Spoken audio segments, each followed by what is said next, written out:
이 아침에 함께 예배하는 모든 분들 가운데 이 말씀에 축복이 함께 하시기를 주님의 이름으로 축원합니다. 이 시편 128편은 성전에 올라가는 노래로 표제가 붙어있는 시편 가운데 9번째 바로 시편입니다.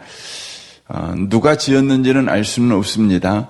하지만 이 시편 128편은 그들이 예배하기 위해서 예루살렘에 올라갈 때에 그들이 부르는 바로 노래 부르는 시편인 것을 우리가 알 수가 있습니다. 이 시편 128편을 보시면 가장 많이 나오는 단어가 복이라는 단어입니다. 총 6절인데도 복이라는 단어가 4번이나 나오고 있는 것을 보게 됩니다. 그래서 우리가 시편 128편을 읽을 때 오해할 수 있습니다. 바로 시편 128편의 이 성경은 우리에게 복받는 비결을 또 복받는 방법을 우리에게 가르쳐주는 성경으로 이해할 수 있습니다. 하지만 이 성경은 복을 받는 비결을 말씀하고 있는 것이 아닙니다. 이 성경은 무엇이 복인지를 우리에게 소개하고 있는 것입니다. 그래서 1절이 이렇게 시작됩니다. 여호와를 경외하며 그의 길을 걷는 자마다 복이 있도다라고 말씀하고 있습니다. 이 본문을 원문에 가깝게 다시 번역해서 말씀을 드리면 복되어라 여호와를 경외하며 그의 길을 걷는 그 어느 누구나라는 이렇게 다시 번역할 수 있습니다. 그러니까 걷는 자마다 그래서 조건으로 이해할 수 있는데 조건이 아니라 복이 있을지어다라고 먼저 선포하고 있는 것입니다. 무엇이 복이 있는가, 무엇이 복인가를 선포하고 있는 것이죠. 여호와를 경외하는 그 자체가 복이며 그의 길을 걷는 것이 바로 복이다. 이렇게 지금 선포하고 있는 것입니다.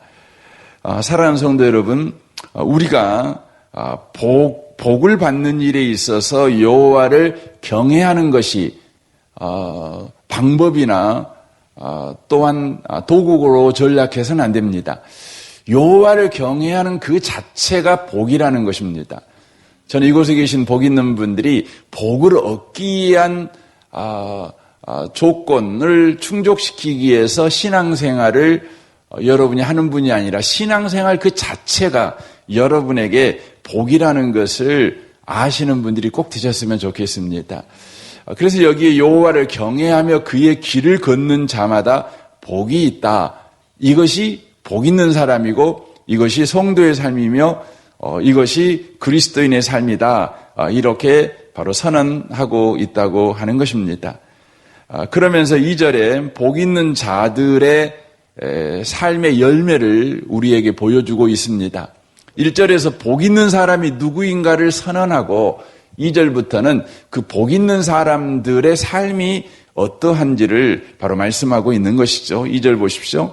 내가 내 손이 수고한 대로 먹을 것이라. 내가 복되고 형통하리로다 라고 말씀합니다. 복 있는 사람의 모습을 성경이 언급할 때 우리가 생각하는 그 복 있는 사람의 모습을 말해주지 않고 아주 소박한 모습을 우리에게 소개하고 있는 것을 보게 됩니다. 내 손이 수고한 대로 먹을 것이라. 뭐 이게 복 있는 사람일까? 이런 생각을 할 수 있겠지요.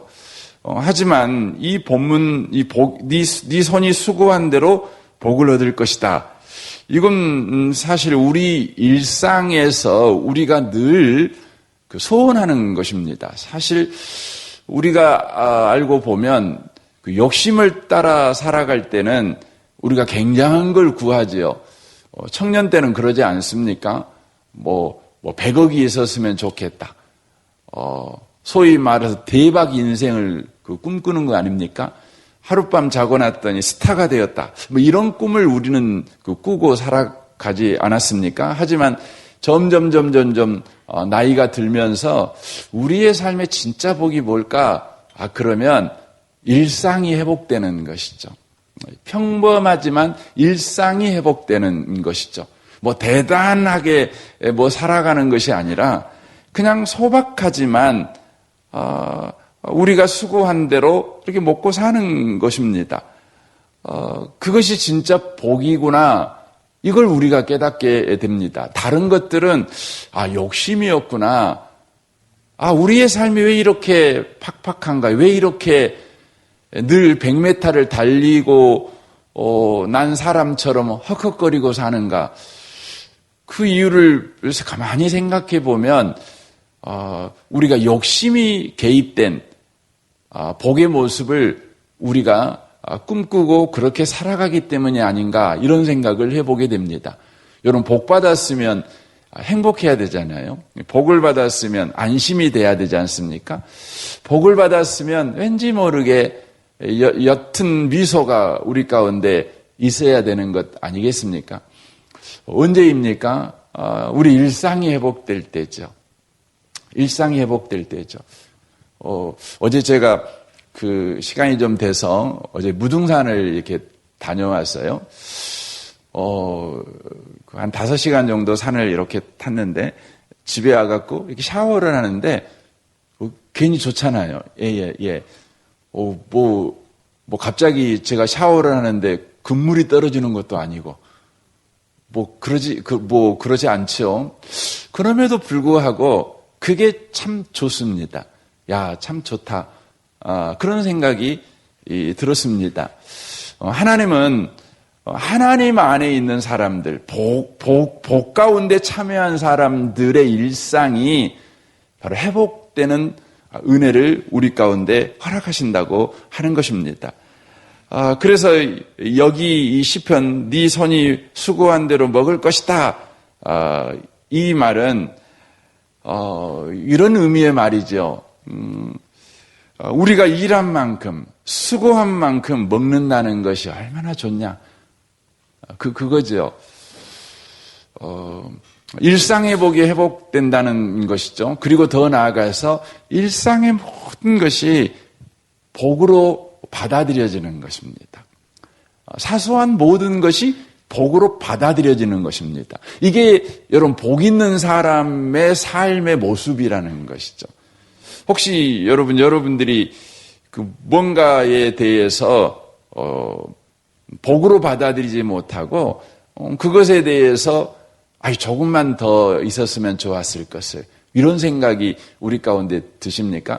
그렇다면 저와 여러분의 신앙이 혹시나 주님을 복을 받는 방식으로 이해하는 신앙생활을 하고 있지는 않는가 점검해 보셔야 합니다.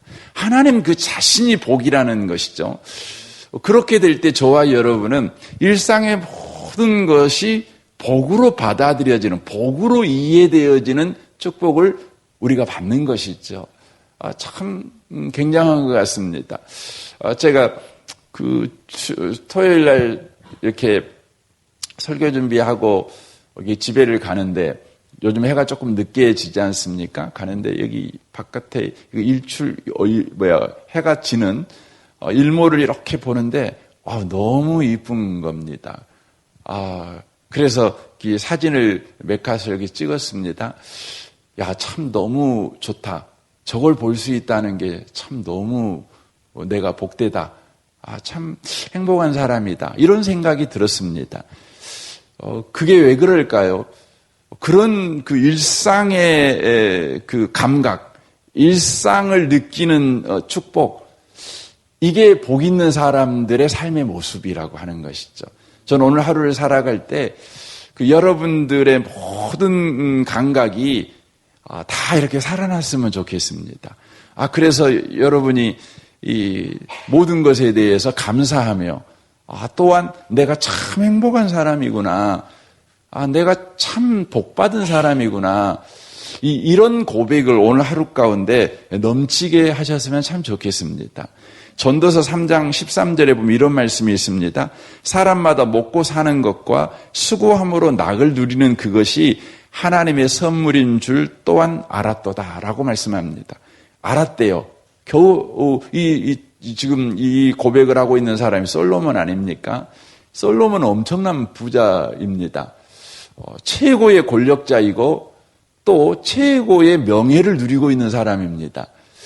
우리가 솔로몬을 볼 때, 야, 그는 늘 좋았겠다, 이런 생각을 합니다. 그런데 이 전도서 3장 13절 고백을 통해서 우리가 솔로몬의 그 삶을 우리가 볼 수 있죠. 어떻게 우리가 이해할 수 있는 겁니까? 아, 그가 많은 그 부요함을 갖고 있다고 해서 행복하지는 않았구나. 그가 높은 권력에 있다고 해서 행복하지는 않았구나.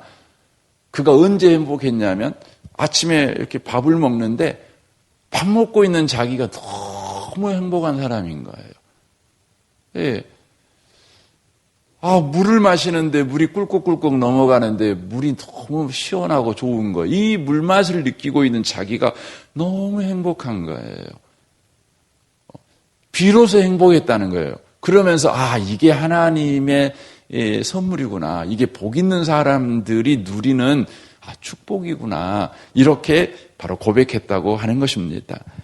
이 아침에 오신 복 있는 성도 여러분, 여러분의 일상이 회복될 뿐만 아니라 일상에 대한 감사의 감각이 회복되는 그런 복을 꼭 오늘 하루 경험하셨으면 참 좋겠습니다. 3절입니다. 내 안방에 있는 내 아내는 결실한 포도나무 같으며 내 식탁에 둘려앉는 자식은 어린 감람나무 같으리로다 라고 말씀합니다. 아내를 딱 보는데요. 결실한 포도나무 같다. 이렇게 말을 하고 있어요. 이 결실한 포도나무라고 하는 것은 풍요를 상징하는 것이거든요. 그러니까 아내를 딱 보고 있는데 아내 때문에 내 삶이 이렇게 풍요롭구나. 감사가 막 생각이 나는 거예요. 여러분, 복받은 사람들, 복 있는 사람들의 삶의 모습은 상대에게 책임을 전가하지 않죠. 여러분, 죄를 지은 아담이 하와를 볼 때 어떻게 하와를 봤습니까? 너 때문이야. 그렇게 말을 한 겁니다. 너 때문에 내가 죄를 짓게 됐어. 너 때문에 내가 이제 망하게 됐어. 이렇게 보는 것이죠. 하지만 복 있는 사람들은 상대를 볼 때 어떻게 봅니까? 너는 내 뼈 중에 뼈요, 내 살 중에 살이다. 이게 뭡니까? 당신은 내 보화입니다. 당신이 있어서 내 인생에 보물이 있는 겁니다. 이런 의미의 말입니다. 당신은 내 보물이죠. 당신은 내 몸 안에서 살이며 피입니다. 뼈입니다. 그 말은 내 몸 안에 보물입니다. 내 삶을 지탱하는 것이 바로 당신입니다. 이런 의미의 말입니다. 여러분, 아내가 언제 이뻐 보입니까? 오늘 갑자기 이뻐 보입니다. 한번 추적해 보시면 여러분과 제가 아내가 갑자기 이뻐 보이고 감사가 되고 참 다행이다. 저 사람하고 결혼해서 다행이다. 이런 생각이 들 때가 언제입니까? 생각해 보면 갑자기 은혜 받았을 때 그러지 않습니까? 뭔가 갑자기 없던 돈이 갑자기 확 생기고 뭐 이런 거 아니죠. 그냥 갑자기 그럽니다. 여러분, 남편도 그러잖아요. 어느 날 보면 남편이 짠해 보이고 고마워 보이고 아이고 어느 날 갑자기 보니까 흰머리가 막 늘어났어요. 저렇게 팔팔하던 사람이 갑자기 그래요. 가만히 생각해 보니까 다 나 먹여 살리려고 그런 것 같아요. 너무 고맙고 든든하고 이런 마음이 듭니다. 이게 뭐냐면 복 있는 사람들의 삶의 방식이라는 겁니다. 자식들을 보면 어린 감람나무 같은다 그렇게 말씀하죠. 감람나무는 여러분과 제가 아시는 것 같이 여러 용도로 쓰여집니다. 이 감람나무가 그 올리브나무지 않습니까? 그래서 지금 올리브나무 그러면 여러분 금방 알죠. 승리의 관을 올리브나무로 이렇게 가지로 만들지 않습니까? 그러니까 내 자식을 보면 비전이 보이는 거예요. 내 자식을 보면 깝깝한 게 아니에요. 우리 자식 보고 있으면 한숨이 절로 나올 때 있지 않습니까? 왜 한숨이 절로 나올까요? 그 자식 문제입니까? 아니에요. 내가 문제인 겁니다. 근데 어느 날 자식을 보고 있으면 성적이 그 모양이고 또 행동하는 것 보면 그 모양인데 그냥 사랑스럽습니다. 그냥 기대가 됩니다. 여러분 자식에게 기대가 생겨나야 합니다. 언제냐면 여러분이 복 있는 사람이 될 때입니다. 여호와를 경외하며 그 길을 걸어갈 때 우리는 자녀를 볼 때 어린 감람나무로 보입니다. 감람나무는 올리브나무라고 말씀을 드렸죠. 올리브는 과거에 고대 사회에서부터 약재로 쓰였습니다. 요즘도 올리브가 좋다고 그러죠. 그래서 세계에서 장수하는 그 사람들을 조사해 보면 그 올리브를 키우는 그 지중해 근안에 있는 그런 나라 사람들이 장수하는 걸 보게 되죠. 늘 올리브를 먹기 때문에 그런다는 말을 합니다. 굉장히 이런 뭡니까? 이 피에 관련되어서 아주 좋은 작용을 한다고 그렇게 제가 알고 있는데, 여러분 어린 감람나무, 우리 아이들을 볼 때에요. 이 아이가 이 도시를 치료하고 우리 가정을 치료하고 내 인생을 치료하려고 하나님께서 보내주신 선물이라는 생각이 듭니다. 네가 없었으면 어찌할 뻔했을까? 이런 생각이 듭니다. 때때로는 우리가 은혜가 떨어지면 그렇죠. 내 자식이 내 삶에 늘 짐밖에 아닙니다. 부담밖에 안 됩니다. 그런데 은혜 안에 있으면 내 자식이 참 하나님 주신 선물이에요. 여러분 이게 복을 받은 사람들의 관점이라는 것이에요. 여호와를 경외하며 그의 길을 걷는 자. 여러분 이 아침에 이렇게 새벽을 깨워서 예배드린다는 것이 여호와를 경외하며 그 길을 걷는 분들이 아니시겠습니까? 저와 여러분이 복 있는 자인 것을 이 아침에 놓치지 않으셨으면 좋겠습니다. 여러분 이 아침에 새벽 기도하면서 또 기도하는 시간을 가질 때 여러분 그런 고백을 하셨으면 좋겠습니다. 하나님, 여호와를 경외하며 그 길을 걷는 저는 복 있는 사람입니다. 저는 행복한 사람입니다. 저는 참 불행한 줄 알았습니다. 세상 사람들이 생각하는 어떤 복의 기준을 가지고 있어가지고 그거 없으니까 복 없는 사람인 줄 알고 그거 안 가졌으니까 그 자리에 안 올랐으니까 나는 복 없는 사람인 줄 알고 그렇게 살아왔는데 오늘 주께서 저를 보고 너 복 있는 사람이야 이렇게 말해 주시니 감사합니다. 저는 그 말씀을 믿습니다. 내 영혼아 너는 복 있는 사람이다. 누구누구야 너는 복 있는 사람이다. 이렇게 이 아침에 특별히 여러분을 축복하셨으면 좋겠습니다. 여러분이 누구인가를 여러분이 주님의 이름으로 여러분 자신에게 가르쳐 주시는 분이 꼭 되셨으면 좋겠습니다. 그래서 4절이 이렇게 되어 있습니다. 여호와를 경외하는 자는 이같이 복을 얻으리로다. 이렇게 되어 있어요. 그러니까 이런 여호와를 경외하는 자가 복이 있는데 그 복이 우리의 삶에 이런 모습을 만든다. 이런 의미의 말이죠. 여기에 여호와를 경외하는 자라는 이 자는 그냥 사람을 지칭할 때도 쓰여지지만 여기에 이 자는 용맹한 자, 용사, 군인 이런 의미로 쓰여지는 단어입니다. 그러니까 여호와를 경외하는 용사여 이런 의미의 말입니다. 이같이 복을 얻으리로다 이렇게 말씀합니다. 그러니까 이 의미는 두 가지 의미로 우리가 볼 수 있어요. 여호와를 경외하는 자 자체가 용감한 사람이요, 군사요, 또 군인이다 이런 의미가 들어가 있는 그 의미이기도 하고 또 다른 의미로는 아무리 그가 대장부이고 군인이고 용사라고 할지라도 여호와를 경외하는 삶을 살아가야 그 사람이 복 있는 사람이다. 이런 의미도 들어가 있는 것입니다. 그러니까 이중적인 의미가 있죠. 다시 말씀을 드릴까요? 여호와를 경외하는 자가 복이 있는 자입니다. 그 사람이 용사고 대장부이며 군인 같은 사람입니다. 또 반대로 또 다른 관점에서 보면 내가 아무리 대장부이고 내가 아무리 세상 사람들한테 인정받는 사람일지라도 여호와를 경외하는 자여야 그가 복 있는 사람이라는 의미입니다. 그런 사람에게는 좀 전에 소개해드렸던 일상이 회복되는 또 관점이 회복되는 그런 모습의 삶을 살아가게 된다. 이것이 성경의 말씀입니다. 저는 이 아침에 오신 복 있는 분들에게 우리 주님께서 너는 복 있는 사람이야 이렇게 말씀하시니 여러분이 스스로 나는 복 있는 사람이라 선언하십시오. 놀라운 것은 여러분과 제가 복 있는 자의 모습으로 오늘 하루를 살아내게 될 거라는 것입니다. 그리고 5절 6절이 나옵니다. 5절 6절은 이제 이 노래를 부르고 이제 예배당에 왔어요. 이제 구약적으로 말하면 성전에 온 것입니다. 여호와를 경외하는 자가 복이 있다. 나는 행복한 사람이다. 내 일상을 돌아보니 내가 정말 행복한 사람이었다. 이렇게 선언하고 성전에 들어옵니다. 그때 제사장이 5절 6절에 축복을 하는 것입니다. 여호와께서 시온에서 내게 복을 주실지어다. 너는 평생의 예루살렘의 번영을 보며 내 자식의 자식을 볼지어다.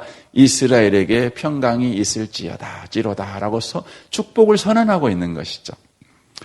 저는 이 아침에 오신 여러분들이 예수 안에서 여러분도 제사장이니까 여러분 인생을 향해서 이렇게 축복하셨으면 좋겠습니다. 여호와께서 시온에서 내게 복을 주실지로다라고 말합니다. 이 시온이라는 것은 성전이 있는 장소입니다. 성전은 하나님의 임재를 상징하잖아요. 그러니까 시온에서 내게 복을 주실지어다 이 말은 하나님을 만난 사람마다 복이 있다 이렇게 선언하는 것이에요. 네가 하나님을 만났으니 너는 복이 있는 자다. 선언하는 것이죠. 여러분 이 아침에 이 5절 6절로 여러분을 축복하셨으면 좋겠습니다. 여러분 자녀들을 축복하시고 또한 여러분의 사업장을 축복하시면 좋겠습니다. 여호와께서 시온에서 내게 복을 주실지어다. 너는 평생의 예루살렘의 번영을 보며 여기서 말하는 예루살렘이라는 것은 지명을 말하고 있는 것이 아니라 바로 공동체를 말하고 있습니다. 그러니까 이것은 예수 믿는 사람들의 모임을 이야기하고 있는 겁니다. 오늘날로 말하면 교회를 이야기하고 있는 겁니다. 저와 여러분을 말하고 있는 것이죠. 교회의 번영을 보며 이렇게 말하고 있는 겁니다. 이것은 교회가 이번에는 10명 모였다가 다음에는 1000명 모이고 뭐 10,000명 모이고 이런 개념의 축복이 아닙니다. 그러니까 저와 여러분이 알고 있는 예배당이 커지고 이런 그 교회의 번영을 본다는 말이 아니라 한 분 한 분의 교회가 바로 하나님의 축복으로 영혼이 잘된 것 같이 범사가 잘 되는 복을 받게 된다. 이걸 보여주고 있는 말씀입니다. 그러니까 여러분과 제가 너는 평생의 예루살렘의 번영을 볼 것이다. 너는 평생에 예수가 머리이신 몸의 그 영광을 보게 될 것이다. 예수님이 목자시니 양인 너의 인생이 어떻게 될 것인가를 너는 보게 될 것이다. 예수님의 포도나무이신데 가지인 네가 그것에 붙어 있게 될 때 어떠한 삶을 살아내게 되는지를 너는 보게 될 것이다. 이런 축복인 것이죠. 더 나아가 내 자식의 자식을 볼지어다. 이 말은 그 메시지 성경에 보면 손자 손녀를 보며 행복을 누리게 될 것이다. 이런 이야기입니다. 여러분 그 손자 손녀를 보면서 행복을 누린다는 게 얼마나 복되겠습니까? 어제도 한 목사님 만났는데 그 목사님이 그러더라고요. 저보고 자랑치면서 하시는 내용이에요. 그분은 그냥 하시는데 제가 얼굴 표정을 보니까 자랑치는 거예요. 그게 뭐냐면 나 벌써 노인 돼 버렸어 그러시면서 나 그 손지가 2명이나 있어. 이렇게 하시더라고요. 여러분 그게 복이죠. 주님은 저와 여러분을 그렇게 축복하기 원하십니다. 그래서 이 아침에 오신 복 있는 성도 여러분 5절 6절로 여러분의 인생을 축복하십시오. 여러분 가정을 축복하십시오. 우리 교회 성도님들을 축복하십시오. 이 도시를 축복하시고 이 나라와 열방을 이렇게 축복하십시오. 여러분과 저는 복 있는 사람이니 이런 축복을 할 자격이 있는 사람들입니다. 우리 함께 기도하기를 원합니다. 오늘 말씀을 우리 생각하면서 이 아침에 여러분 기도하시면 좋겠습니다. 무엇보다 여러분 자신에게 말해 주십시오. 너 예수 믿으니 너는 행복한 사람이야. 행복한 사람이야. 너는 복 있는 사람이야. 선언하시면 참 좋겠습니다. 여러분 성도들을 위해서 기도해 주시고 또 우리 교회 아동부를 위해서 기도해 주십시오. 우리 교회 아동부에 믿는 자의 수가 날마다 더해지게 하시고 우리 교회 아동부에 오는 아이들마다 예수 만나게 하십시오. 믿음의 사람들이 되게 하여 주십시오. 복 있는 사람들, 행복한 아이들이 되게 하여 주십시오. 섬기는 임정숙 전사님에게 특별히 성령의 충만함과 영적 리더십을 허락해 주십시오. 이 나라와 이 민족과 북한과 열방과 여러분 광신대학교와 여러분 여러 교회들을 위해서 또한 기도해 주시면 좋겠습니다. 우리 좋으신 주님께 통성으로 구하겠습니다. 기도하겠습니다.